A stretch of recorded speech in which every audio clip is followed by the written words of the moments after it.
Olá pessoal, eu vou tentar dizer para vocês o que é um banco de dados e por que do SGBD, ok? Para exemplificar isso, vamos fazer um programazinho simples em Java, em Python, ok? E eu vou fazer uma agenda simples, certo? Então eu vou começar aqui mostrando o meu menu: 1, cadastrar, 2, listar, 3, sair, ok? Vou receber uma opção do usuário, vou receber como input e vou converter para inteiro. Se a opção for 1, eu vou cadastrar, vou chamar a minha função cadastrar, que eu não defini ainda. Se a opção for 2, eu vou chamar a minha função de listar, vou definir já. Se não, se a opção for 3, ele vai mostrar a mensagem tchau e vai encerrar, vai dar o break, porque todo mundo aqui eu vou repetir enquanto for verdadeiro. Então ele vai repetir, mostrar o menu, pedir a opção do usuário e chamar cada uma da função. Vou salvar isso aqui, agenda.py, ok? Vamos executar e ver, é importante executar o tempo todo para ver se está dando certo, né? Python agenda.py, tá aí, só ficou desalinhado aqui, né? Aí está prestando. Quando eu chamo aqui uma função listar, ele está dizendo que erro de nome, a função listar não está definida, tá? Então aqui só ficou desalinhado. Pronto, agora está alinhadozinho. Ok? 3, sair, tchau. Legal. Bem, agora tem as funções cadastrar e listar, vamos definir essas funções aí, certo? A função cadastrar, o que ele vai fazer? Ele vai pegar aqui um nome e vai pegar um telefone, certo? E aí a gente poderia armazenar isso de várias formas, tá? Vou fazer aqui uma forma bem simples, que é criar uma lista com o nome do telefone e eu vou criar aqui fora. Não seria o jeito mais legal, que a gente está usando uma variável global aqui, o ideal é a gente passar isso aqui para dentro da função, mas vou manter simples aqui. Então, aqui o que eu vou fazer aqui é o seguinte: eu tenho uma lista de pessoas aqui fora, certo? E cada pessoa vai ser representada como uma lista, onde o primeiro elemento é o nome e o segundo elemento é o telefone, certo? E aí, então, eu vou adicionar essa lista lá na lista de pessoas. Então, eu vou dar um append, adiciona. Então, aqui nas pessoas, na verdade, eu tenho uma matriz de pessoas. Uma lista onde cada elemento vai ser a lista. Ok? Na hora de listar, então, vamos só imprimir as pessoas para a gente ver essa lista lá funcionando. Ok? Então, cadastrar Ana, cadastrar Bela, pronto, listar. Ali a lista é uma matriz, uma lista de listas, uma lista que o primeiro elemento é uma lista que tem nome e telefone, o outro é nome e telefone aqui também, ok?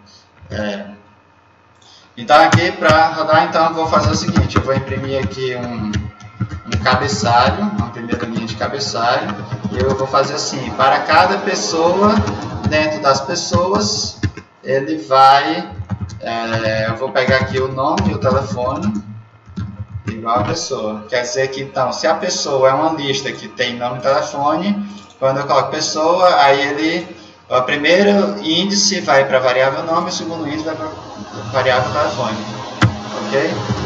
E aqui eu vou imprimir, então, barra D é um tab, né? E eu vou botar aqui o nome e o telefone. Vou apagar isso aqui, certo? Então, executar, deu um erro na linha 18, erro de sintaxe. Bem, erro de sintaxe da linha 18 que a gente nem mexeu ainda, certo? Então, grande chance desse erro estar acima da linha 18. Então, logo aqui na linha 18, erro clássico, esquecer um parênteses aqui, né? Então, pronto, salvei, executei, cadastrar. Cadastrei, cadastrar de novo, listar, tá ali. Pronto, então, tá funcionando aí 100%, né? A nossa agenda, tá? Qual é o problema? Se eu sair, quando eu voltar, ele, como a nossa variável aqui é só uma variável, então ele está na memória RAM, uma memória volátil, que quando eu desligar o programa, ele vai perder essa memória, certo?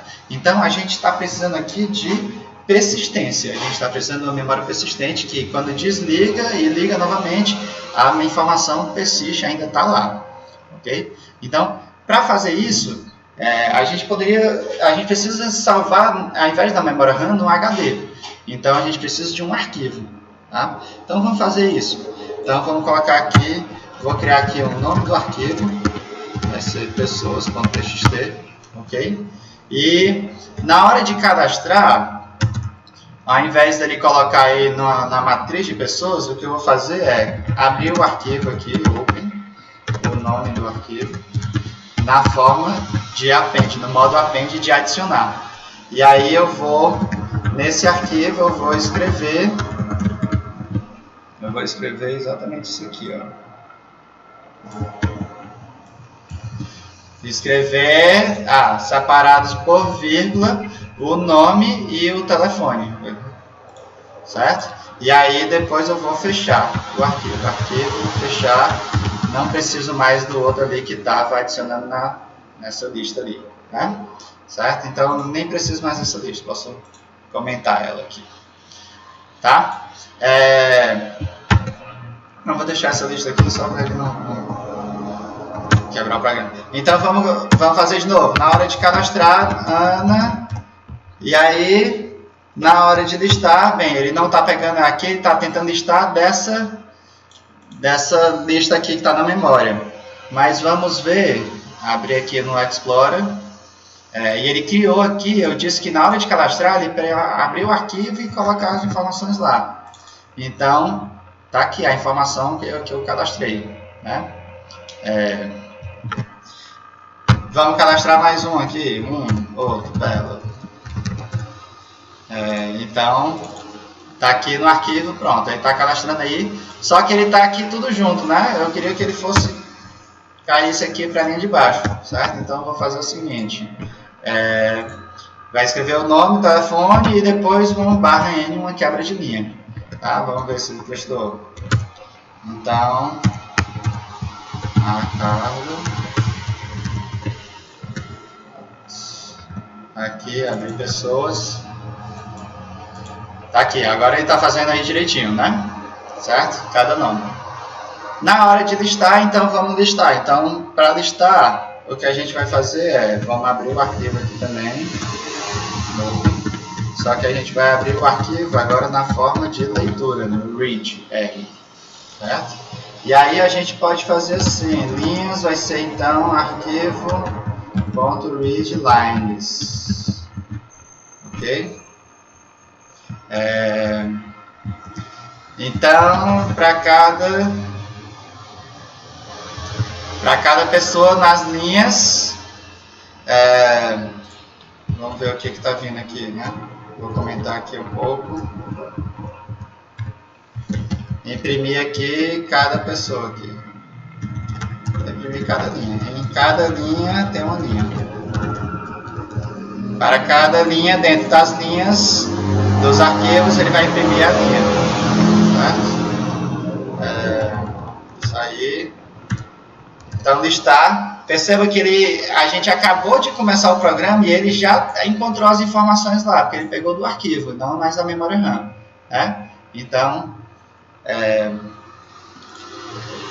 tá aqui. Então, a cada linha, ó, ele tem um nome e o telefone separado por vírgula. Então, o que eu preciso fazer é pegar cada linha e separar por vírgula. E aí eu vou ter o nome. Aí isso aqui vai dar uma lista que deve ter 2 campos. Então, o primeiro eu vou colocar no nome, o segundo eu vou colocar no telefone. Ok? E vou imprimir do jeito que estava lá. Então, vamos ver acontecendo. Sair, executa tudo de novo, cadastrar. Pegou aí, só que ele está aqui no telefone, ele está pegando a quebra de linha aqui também, certo? Então, tem um comando aqui, strip, que ele vai tirar os espaços em brancos da esquerda e da direita, né? Os espaços em branco complementares. Então vamos executar novamente, listar. Pronto, agora a gente tem uma lista aí de cada um. Ele está lendo do arquivo e está separando por vírgula cada uma das linhas e pega o nome e o telefone e ele faz aí, ok?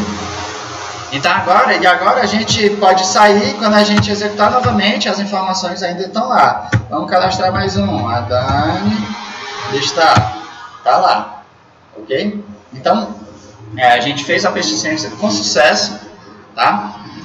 Fizemos aqui na mão, tá? Qual é o problema da gente fazer essa persistência na mão, tá? Então o que a gente fez aqui foi, a gente criou um banco de dados. Isso aqui é um banco de dados, que é um conjunto de informações de forma estruturada, que ele segue uma estrutura aqui que fica fácil. Todos os nomes vêm antes e depois no telefone, certo? O problema da gente fazer essa persistência aqui na mão, criar o banco de dados na mão, é porque então o usuário pode chegar e colocar aqui um novo registro, certo? E na hora que a gente for listar, então ele vai pegar as informações que o usuário digitou lá, certo? Então ele pegou aqui a nova informação, tá? O problema é que existia uma estrutura implícita de que deveria ser primeiro o nome e depois o telefone. E o usuário tinha a liberdade para escrever e ele escreveu lá e não seguiu a estrutura, certo? Então, e aí, como ele não seguiu a estrutura, então acabou quebrando aí o nosso banco de dados. Quando ele foi ver, não deu certo, tá? Então, a primeira coisa que então por isso que a gente usa os SGBDs, o Sistema Gerenciador de Banco de Dados. Então, a primeira vantagem é que ele vai garantir a estrutura e a integridade dos dados, certo? Então, a gente vai colocar um intermediador entre o usuário e o banco de dados, certo? Então, a gente vai criar um SGBD que vai cuidar de garantir que vai sempre colocar, se a gente usar o programa, por exemplo, então o programa sabe que é para colocar primeiro o nome e depois o telefone, certo? Então a gente garante que não vai ter nenhum espertinho e mudar aqui o banco de dados fora da estrutura, ok? Outro problema da gente fazer aqui na mão, certo? É o usuário de repente cadastrar assim, Alexandre o Grande. Vamos ver se ele cadastra. Pronto, não deu nenhum problema de cadastrar. Vamos ver se ele recarregar aqui. Cadastrou lá, Alexandre o Grande. O problema é que na hora de ler,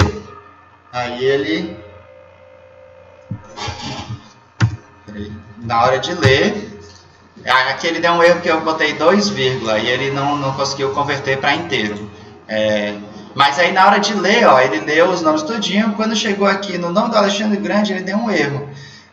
Too many values to unpack. Muitos valores para descompactar, tá? Então, quando a gente disse aqui na linha 23, a gente disse assim, para cada linha, divida separados por vírgula. E aí vai ter duas posições, o nome e o telefone. E aí, nome e telefone deu certo, nome e telefone deu mais ou menos certo aqui, né? Mas ele tem 2, bem, ficou fora da estrutura, mas ele pegou 2 valores, tá? E quando chegou no Alexandre Grande tem 1, aí vírgula, 2 e vírgula 3. Então aqui ele tem 3 valores, porque a gente colocou o texto, tem a vírgula, e é exatamente o separador que a gente estava usando, certo? Então, isso aí... Então atrapalhou a gente, como a gente estava usando justamente separador, agora a gente não pode usar esse separador, esse caractere que a gente usou como separador não pode estar dentro dos nomes, certo? Então, uma solução é a gente usar o ponto e vírgula, por exemplo. Não, então se a gente quer que tenha nomes com vírgula, então eu vou usar o separador ponto e vírgula, certo? Então, basta, então, todo canto que na hora de escrever e na hora de ler, eu vou usar o ponto e vírgula. Vamos ver. Executar novamente, listar, pronto, agora ele conseguiu pegar aqui Alexandre Grande, separou por ponto e vírgula e ele pegou o telefone, certo? Então, mas aí se eu quiser escrever ponto e vírgula, e se, né, então sempre vai ter um caractere aqui que eu vou poder usar dentro do meu nome, e se for um texto aqui, um texto de uma notícia, vai poder ter ponto e vírgula, parênteses, então vão ter vários caracteres aqui que vai ficar difícil da gente conseguir achar um separador para ele. Tá? Então, essa ideia aqui, isso aqui que a gente está vendo, se é com ponto e vírgula, se é com barra, como é que a gente vai separar, se é com tab. Então, isso aqui, a gente está olhando para a estrutura física de como é que, de fato, os dados estão armazenados. Olha, estão armazenados separados por ponto e vírgula, certo? Então, e essa é uma dificuldade. Vai ser separado por quê? Ponto e vírgula por vírgula? Então, a outra coisa que o SGBD vai fazer é abstrair a estrutura física. Quer dizer que ele vai abstrair como é que os dados vão ser de fato armazenados. Vai ser por ponto e vírgula por vírgula? Então, na verdade, a gente vai colocar uma camada de abstração que não interessa como é que ele vai ser armazenado. O programador, vai ter que se preocupar só com a chamada estrutura lógica, que existe um nome e existe um telefone. Como é que eles estão armazenados? Como é a estrutura física que eles estão armazenados? É separado por vírgula, por ponto e vírgula? Não interessa. Então, quem vai se preocupar como é que é a estrutura física, como é que ele está armazenado, se é por vírgula, ponto e vírgula, é o SGBD. O programador, então, vai poder se concentrar na estrutura lógica só de que existe nome e existe telefone. Ok? Um outro problema que vai acontecer aqui é o seguinte. Então, eu abri aqui o arquivo. O terceiro problema principal é esse aqui. Então, eu já abri aqui no meu bloco de notas e eu estou começando, eu tenho acesso ao banco de dados e eu posso adicionar aqui mais um.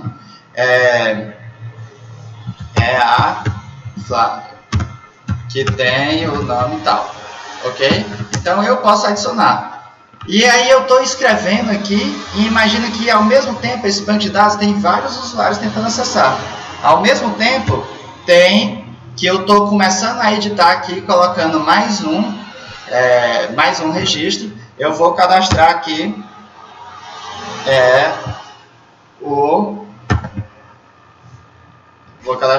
o nome, mais um nome. Ele cadastrou e ao mesmo tempo eu estou tentando acessar aqui, outro usuário está tentando acessar. E aí ele está dando um problema. Olha, eu comecei a escrever aqui um texto e ele começou a colocar outro, começou a escrever aqui de outro, então deu um certo conflito. Então quem é que vai pegar? Aí ele já está dizendo, alterou o programa, alterou o arquivo, você quer recarregar? Aí, se eu recarregar, então eu vou perder a alteração que eu estou fazendo. Se eu não recarregar, aí então eu não recarrego. Aí eu vou, então, do jeito que está, vou listar e está aqui o novo registro adicionou. Só que eu estava aqui e decidi não recarregar, porque eu comecei a editar, então eu vou salvar. Quando eu salvo, então ele perdeu a informação que eu tinha colocado antes. Né? Ou então eu iria cadastrar aqui e na hora iria ter que recarregar e teria que perder aqui o texto que eu escrevi, certo? Então a outra coisa que o SGBD vai fazer é o controle de concorrência, certo? Então essas são as principais coisas, as principais funções do SGBD, de por que ele existe. Certo? Então, o banco de dados é essa estrutura organizada aqui numa estrutura definida, certo? E a gente precisa de um sistema gerenciador de banco de dados para poder garantir a estrutura e a integridade, para não vir nenhum gaiato e escrever na ordem errada, certo? A gente precisa do SGBD para abstrair a estrutura física, de que ele vai decidir qual é o melhor separador aí para os dados. Certo? Então, o programador vai se preocupar só que existe nome e telefone só com a estrutura lógica, sem se preocupar como, de fato, eles vão estar representados na memória. Tá? E, finalmente, a gente precisa do SGBD para o controle de concorrência, para não ter várias pessoas editando o arquivo e ele se perder. Então a gente vai colocar um intermediário aí, todo mundo pede para o SGBD e todo mundo vai fazer as alterações e ele vai ordenar quem é que vai escrever primeiro no arquivo. Tudo bem? É isso. Obrigado pela atenção. Até mais.